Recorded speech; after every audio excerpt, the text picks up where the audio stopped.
Hello, and welcome to Remaking the Economy, Who Will Own the Land? I'm Steve Dubb, and I'm a senior editor here at Nonprofit Quarterly. This webinar is the second in a seven-part series about how civil society can make a more democratic economy. Over the next few months, we will have sessions on worker ownership in January, community capital in February, and more. And we hope you'll join those as well. You'll hear more about them in follow-up emails. To begin today's webinar, we are pleased today to welcome a number of guests, including Tamara Jones, Executive Director of the Southeastern African American Farmers Organic Network, or SAFAN. We have Diane Lynn, Executive Director of Proud Ground, a community land trust based in Portland, Oregon.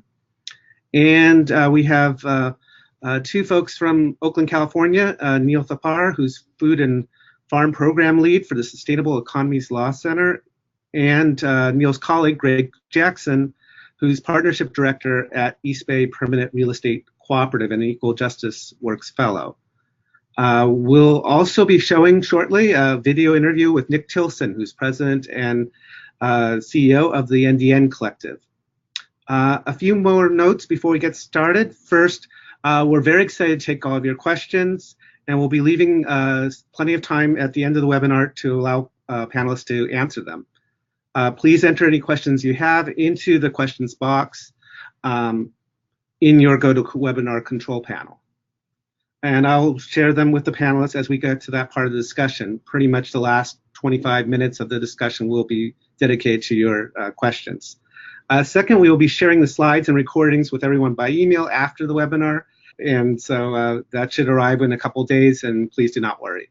Finally, we're happy to offer this webinar free of charge, but of course it's not free of charge to Nonprofit Quarterly to produce these things. So we will be asking after the webinar, there's a survey. We also suggest that you consider contributing to Nonprofit Quarterly so we can continue with this programming and bring you more excellent guests and speakers. Thanks for being here today, and let's get started. I'll begin with just an overview of the webinar. Then we'll go to the interview and then to the speakers. So, all right. So, thought we'd just start with a couple slides that sort of look at land ownership in the United States. So this is home ownership, and this is data based from Ed Wolf, who is an economist at Bard College, and according to Federal Reserve data from 2016, which is the most recent available, about 11% of home ownership wealth is tied up in the top 1% of population in the United States, and the next 9% own 30% of home ownership wealth. So that leaves less than 60% for the bottom 90% of the population. So that's fairly inequitable, but if you look at the next slide, you'll see that when it comes to real estate and land ownership other than homes, the wealth is extremely inequitably distributed. The top 1% literally have 40% of non-home real estate wealth in the United States, and the bottom 90% have less than 20%. So the purpose of this webinar is really to look at what is the alternative to these kind of numbers and the resulting wealth inequality that results from that. And, it's worth noting that the trend lines are going in the wrong direction. So that home ownership slide where I showed 41% owned by the top 10%, if I'd shown that slide 20 years ago, it's only been 31%. So there's been a 10 percentage point shift in home ownership wealth. But what are some of the alternatives? Well, a few of these I discussed in an article that we published earlier this week on community ownership strategies, and those include things like land banking, which are public land authorities, resident-owned communities, such as manufactured housing communities. There's more than 14,000 people who cooperatively own their land through resident-owned communities, and then there's also limited equity housing cooperatives that hundreds of thousands of people own their homes through. So we aren't going to be covering these in this webinar, but we're open to answering questions on them if they arise. What we are going to focus on are those bottom four topics: land recovery in communities of color, community land trust, agrarian trust, which is using a community land trust form in rural communities, and something called a permanent real estate cooperative, which is a resident-owned land cooperative. Next slide. And just to remind you, this is a part of a series. We are doing these webinars once a month on the second Thursday of the month at 2 p.m. Eastern. So hopefully that's fairly easy to remember. The next one will be on worker ownership in January, on January 10th, followed by community capital and finance on February 14th. And then the last 3 will be on eds and meds, building policy, and changing the system as a whole. Next slide. And these are some of the objectives that we are trying to work on in the series. So our hope is that these discussions help clarify principles in the field, help develop some tools to think about how to build a democratic economy, ideas about how to develop notions of the different pieces of an ecosystem that helps support a more equitable distribution of wealth and income, ways to think about addressing racial equity and changing and reducing the racial wealth gap, identifying points of leverage, fostering changes and shifts in practice, and balancing the idea that we have to work to solve problems in the short term with having a vision for a better future. So with that, I want to go to the interview with Nick Tilson from NDN Collective, and we'll join up after that.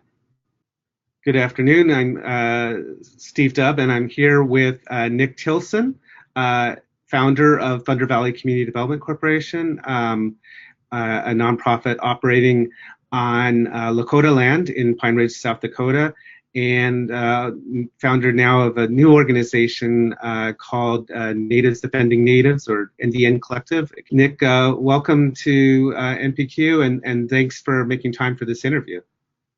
Absolutely, Steve. Honored to be here. Well, we're honored to have you. And so talk a little bit about the Pine Ridge community and about how Lakota think about the relationship of people to each other and to the land. Yeah, so like we as Lakota believe in being stewards of something. We have a saying in Lakota that's called the Madakuyase, which means that everything is interrelated. People, systems, plants, nature, economy, all these things are interrelated with one another. And so that is our philosophy around land historically. Great, thanks. Could you talk a bit about Thunder Valley Community Development Corporation? Yeah, so I was part of a group of people to found Thunder Valley over a decade ago, and it was really an organization that grew out of a cultural and spiritual movement of young people and young families returning to culture and identity.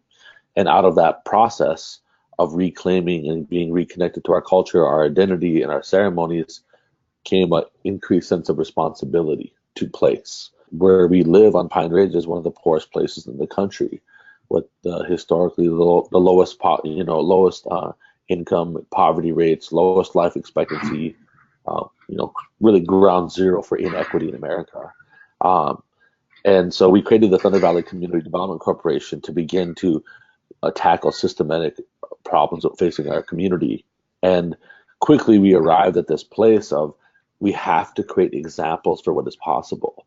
You have to create places of inspiration and work to happen for us to create a pathway for what that would look like for future work to happen. And so, when we looked at the systematic problem of poverty in our communities, what we realized is there's no raw infrastructure, roads, water, sewer, electricity, and there's no financial systems in place for those things to continue to be invested in. And so we had this wild idea to what would it look like to build a 21st century indigenous community from scratch, with high standards of stewardship and sustainability, recognizing climate change and recognizing inequity and recognizing these things what could we create a community, what that would look like. And so we've embarked on this journey and this vision to build this community from scratch, that is a mixed income, mixed use development that has affordable housing, that has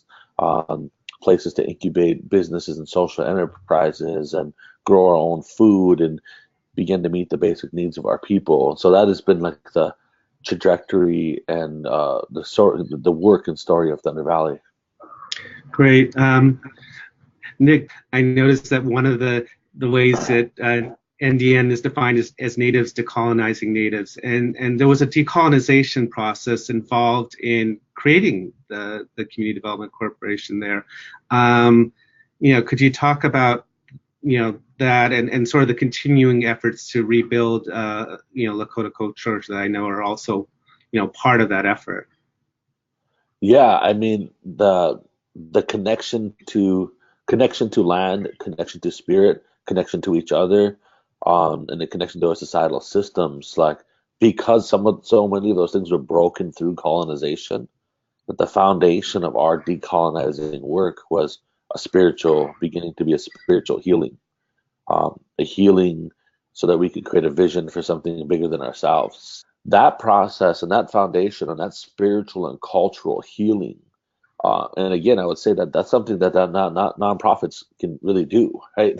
Like that's why I say the organization, the nonprofit, actually grew out of a cultural and spiritual healing movement. This process of reclaiming our spirit and our identity, and also reclaiming in the process the use of our land to benefit our community, has been this side by side process.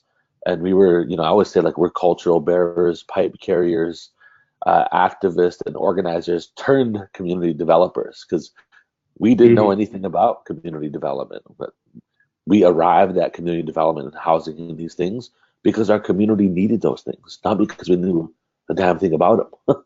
you know. But we wouldn't have had the courage, the bravery, or the commitment to place hadn't that process of decolonization happened. Great, thanks. Talk about what is the NDN Collective, why it's being formed, and what are its missions and goals. For sure. So yeah, the Indian Collective really came out of this place of trying to answer the call that was beginning to happen. Meaning at Thunder Valley, when I was the executive director at Thunder Valley, we got contacted by about 43 different tribes and 27 different native nonprofits comprised of over 70 different indigenous nations who wanted to do something similar that Thunder Valley was doing, but within the context of their own climate, culture, and place. And the idea is that these are just, at the end of the day, like all of this work is really about people.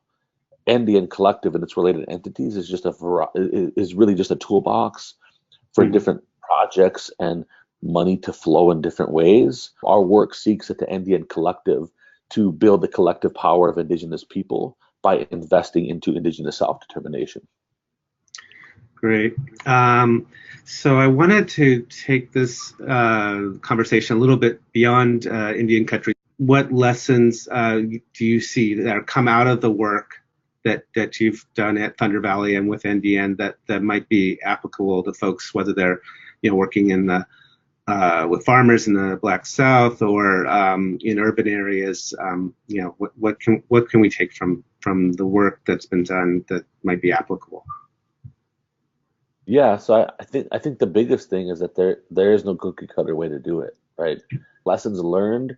We had really high standards of sustainability, and I don't think that poor communities across this country should be required to have less sustainable infrastructure, less affordable housing, less sustainable housing. I don't think that we should compromise design goals based just purely on affordability. Meaning that we have to find, that's why I think community wealth building is the platform for the future, is because like climate resiliency is in doing community development and building communities that are resilient to the changing climate. That's going to become, and should be a human right. Those are some big lessons. I think the other big lessons is to keep the community engaged.